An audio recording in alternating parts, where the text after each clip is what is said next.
fierce cold out there. It's -1, -2 degrees Celsius. If Vladimir Putin and his dictator friends are up to some sort of master plan, now's about the time that they'll spring it. Tonight now I'm going to talk a little bit about mental health.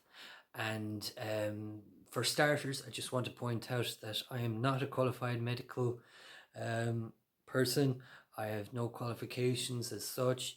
Personally, I do feel myself that I am suffering some form of mental illness. I'm just trying to find my way, trying to figure out the way things are. And these are basically my personal observations. And finally, if you yourself are feeling a little low or down or depressed, you might just give this one a miss. Maybe when you're feeling better and more resilient. So my story starts about 15, 20 years ago.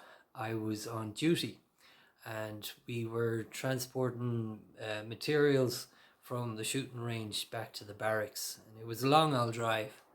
And there was three of us riding in the front. There was a driver, myself, and another colleague. And sure enough, we got around to talking about things. And the driver, he was just after coming back from duty or from service overseas. And he had a few things to get off his chest. And we listened to every word he said. We took it as gospel. So what happened? He was out on patrol. And he was ordered, firstly, when you went on country, you have to familiarize yourself with the area. And so they got the orders to do a force reconnaissance, which is where they hop into the APCs, bring some supplies with them, and they'll drive off out into the country for a couple of days and then come back and just see what the lay of the land is like. But what he saw was very, very depressing. It was quite upsetting for him. It's something that most humans should not get to see most in their lives, and nobody should really be even talking about this stuff or even looking at this stuff. But basically, what it was they visited villages, and they were seeing the same depressing thing over and over again. The first experience was, as soon as they approached the village, there'd be kids everywhere. Kids from the age of 2 up to 5, 6, 7, 10. Some would be clothed, some wouldn't be clothed. Uneducated, wild, big smiles on their faces, undernourished. Not even thinking about, nobody caring for them. Further into the village, they come across a group of old men. When I say old, I say between the ages of 35 to 65, say.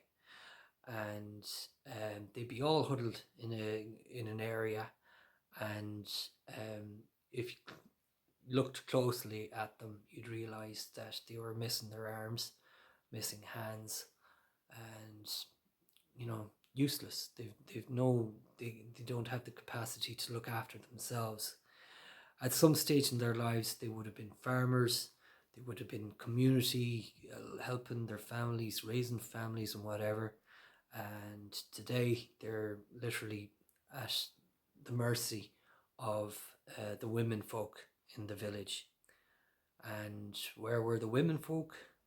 Well, they would normally be inside in a little hut. There'd be about 20 or 30 of them in a little hut. And they would be all childbearing age. And obviously the reason that they were in that hut is because they were terrified of the soldiers, just terrified of any man, basically. It was shocking. It was very shocking to realize that there's places in the world where there's no civilization, and there won't be any civilization there for a good 20, 30 years more. So what do I get from that? Here in the west of Ireland, we've men in the west of Ireland, we are hardworking, committed, and we have our beliefs and values. And when you think about it, in the last 20 or 30 years, like since I've been here, living here, I've known depression, I've seen self-harm, I've been to many funerals, I've seen many friends go, young people go, and yeah, people who go to the asylum, people go to prison. And it's hard, it's why do we put ourselves through that? And over the last, I'd say, like, going back 40, 20, 30, 40 years, when you think about Ireland back then, religious wise, like, it was an institution. Economics wise, you did your job, you paid your taxes. Politics wise, you followed your local party. And then, and for them, like, your father would be there to tell you to follow these rules, to stick to them. It was conditioning. We were conditioned to be who we are today. And for the vast majority of us, we're all law-abiding, good-tempered, positive individuals. However, in the 90s, we started to see the breakdown of the church. We witnessed the recessions. We witnessed political upheaval. A lot of the values that our fathers had put onto us, we were looking at them and we were saying, well, that guy who is in charge of either a religious institution or a banking institution or a political institution is the same age as my dad, and they fucked it up. Turns out there's a scandal, there's corruption, and so on one side you have people telling you to follow the rules, and on the other side the same generation of men breaking the rules and walking away. And as a consequence of that, we saw the rise of feminism. Women were encouraged to take control, and rightly so, and fairly so. But it also left generations of men feeling kind of confused, not sure where to turn. And for the vast majority of us, we followed the rules, we behaved ourselves, we tried to stay out of trouble. But there's always a minority out there. There's always people out there who found themselves going the wrong way, who, instead of seeing the social conditioning, the human conditioning of the male as something to rebel from, and as a consequence of that, you have broken families, you have people in destitution, you've got depression and suffering, particularly, and that is brought on by the men that were confused about everything that has happened in this country for the last few years. And I've been living through that, but I can say now that there is hope. There is hope, because just thinking about the institutions, like the banking institution, when the banks went to the wall, when we realized back in 2007 that the country was in debt to the tune of 120 billion euro. As a consequence of that, legislation was brought in, the banks were brought under control, and for a long time there, the banks literally did everything that they were told to do. They followed the rules set out by the IMF, and the politicians kept control of that. Religious wise, like on account of all the church scandals, we're still seeing a lot of those scandals, but the church is basically, it turned into a zombie church for a long time, where it just went through it and stayed quiet and tried to adhere to social values and norms, and they listened to United Nations human rights and all that. And as a consequence of that, they're starting to come out of it, and if anything, they're more spiritually engaging in that, you know, you can't just throw away all that philosophy about life and forgiveness and humility and things like that. So the institution itself, I hope to see, is actually recovering. Politically as well, recently a number of MEPs have been charged with corruption in the European Parliament, and we're seeing the consequence of what's going to happen to them now.